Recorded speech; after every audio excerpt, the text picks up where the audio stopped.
Hey, what's going on, everyone? Welcome back to the channel. So on today's video, I am going to start chit-chatting with you about my thoughts on the 2021 Diesel Gladiator Rubicon. I've got about 1,000 miles on the truck now, so I figured I can start shedding a little light for you guys that are interested in getting it. My thoughts on how it drives, the fuel mileage, and a whole sort of other things, so stay tuned.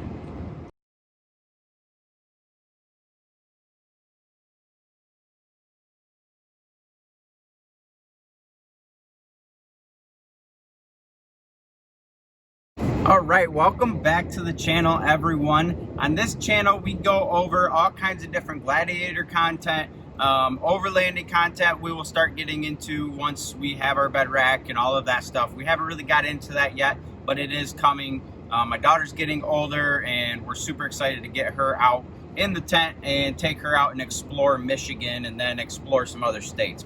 So if you haven't already subscribed, hit that subscribe button if you are interested in this kind of content. All right, let's jump into my thoughts so far on the 2021. I'm on my way to pick up Dana 60 Kingpin axle for my 1979 Cherokee Jeep build. So if the GPS talks, I'm sorry. But if you have not been to this channel before, we are diving into the 2021 Jeep Gladiator Rubicon Diesel, because that is the new one. If you are running the gasoline version, I have quite a few videos out about that one, but everything moving forward is going to be about the Diesel Gladiator. Let's get into kind of what I like so far about the 2021 Diesel. I've got about 1,020 miles on it so far, which has happened in about a week and a half, because being in real estate, you drive everywhere. I'm going to start off, before I even get into anything, that I absolutely love this rig so far. When I first test drove it, I was kind of like, oh yeah, you can definitely feel the torque, and it's definitely torquey, but I test drove a brand new one, and it just didn't, it didn't feel the way mine does now. Now that it's getting broken a little bit, that one only had 15 to 20 miles on it, and I didn't really want to dog on it because it's not mine, one, and I'm not like that, so I'm not going to get into it fully and completely feel the torque curve, because whoever buys that, I know braking periods, they don't really talk about it anymore, but I'm old school and I still feel like you should treat it with respect in the first, probably 500 to 1,000 miles. If anything's gonna break, it's probably gonna break then. So now that I have had my personal one, let's just go into chit-chatting about the differences between the gasoline version and the diesel version of what I've noticed so far. I got the 2020 Jeep Gladiator gas version about a year and a half-ish ago, and then obviously I just got the diesel version, so I got almost 30,000 miles on the gasoline version, so I've had a lot of experience with it. I've put it through its paces. I've been out wheeling with it all over the place. If you have not watched any of those videos, make sure you go check those out. I'll put the playlist up here, wherever the hell it is.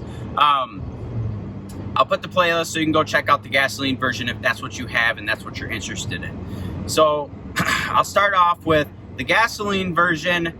Gas and diesel are obviously much different.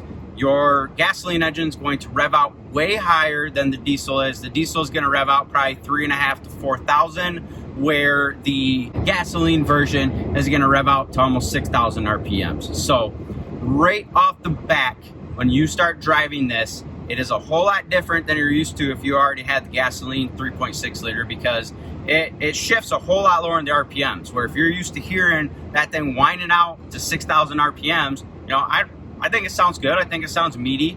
It's going to be a little bit different. I think our minds kind of work where when we hear it and it's really high up in the RPMs, it gives you kind of that feel factor like you're fast, even though if you drive, especially a Gladiator on 40s, even if it's screaming, you're really not moving that fast. But it gives you that feel factor of hard acceleration when you slam into that 3.6 liter. So transferring that over into this diesel, when you slam into this gas, at first it's like, a little bit of lag, and then that turbocharger kicks in, and I did kind of a whole shot launch from a corner, and it just kind of snapped me back into the seat. I mean, the torque is just boom, it's there.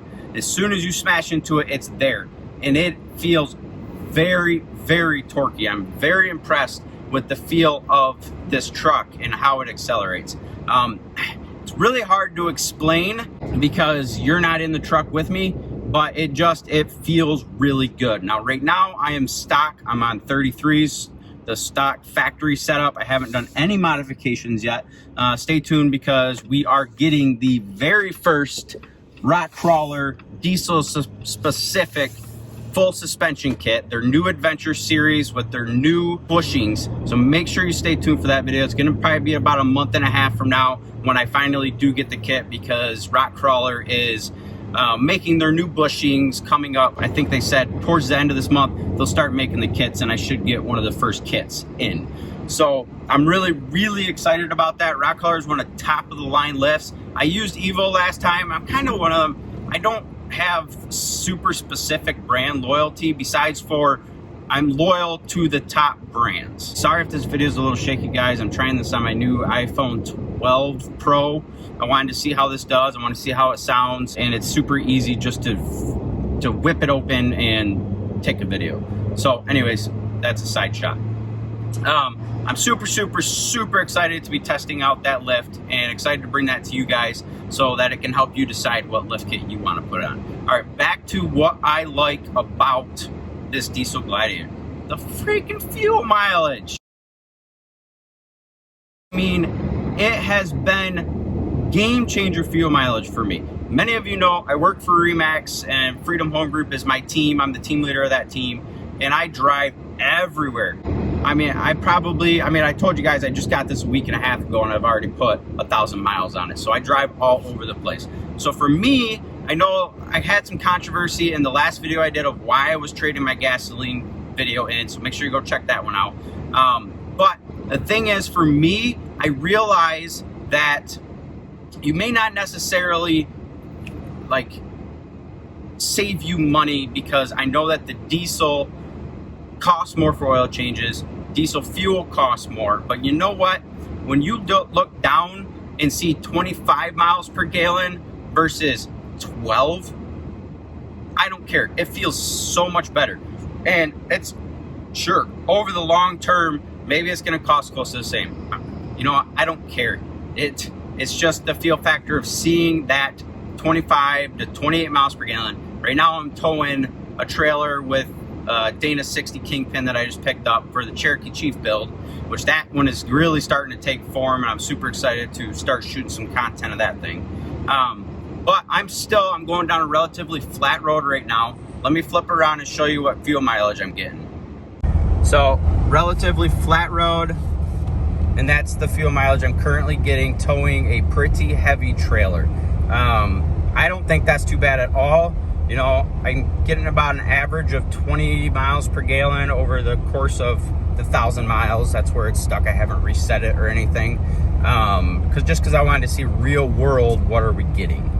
So as you can see, I mean, that axle is pretty heavy, and we're pulling a trailer. Obviously, it's not 6,000 pounds, so it's not like a towing. We can't really do a towing video on towing an axle. But the fact that my other truck, with that empty little trailer that's behind me, I was getting like 8 or 9 with nothing on the trailer. The gasoline motor, it's not powerful enough to run 40-inch tires. Even though I had 513 gears, it sucked on fuel mileage. Sure, if you're a perfectly straight road, no divots, no nothing, maybe even a slight downhill, you might see 16 miles to a gallon.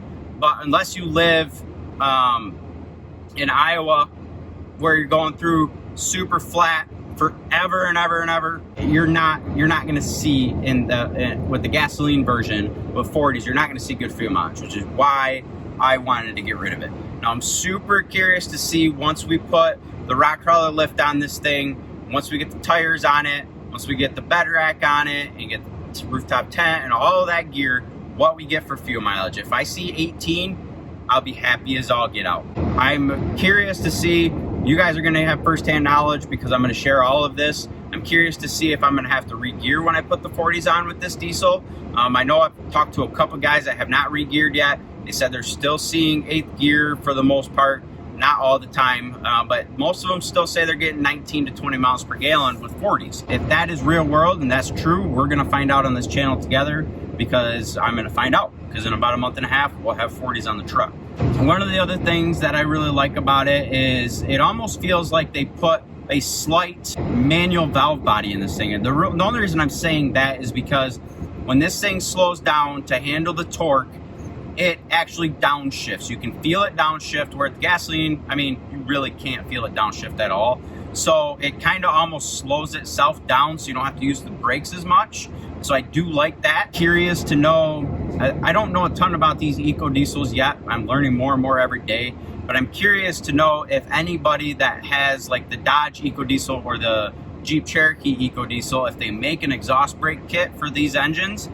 That would be really nice, because my Duramax, I mean, when you've got that tow mode, you barely have to touch the brakes. It slows itself down. If we could do the same with this, we could really, really prolong our brakes and help out a lot with the, you know, having bigger tires on these rigs. I'm obviously going to get more into this thing as we go, you know, talking about the lift and what the lift and bigger tires do to this diesel. You know, I'll have more information as I get more miles on it. That's kind of my initial thoughts of it. Let me know what you guys think in the description, or not in the description. Let me know what you guys think in the comment section. Have you got to drive one yet? If you did, do you like it? Does it feel good? You know, heck, even if you guys hate it and you think it's the dumbest thing in the world, just throw it down in the comment section. Let's get some conversations going about this new diesel. Stay tuned, because I got a lot more content coming out, putting the lift on, reviewing that rock crawler lift. So if you are interested in that, make sure you hit that bell notification so that you get notified when I put those videos out. Other than that, thanks so much for watching. I hope to talk to you guys again soon, and let's keep wheeling.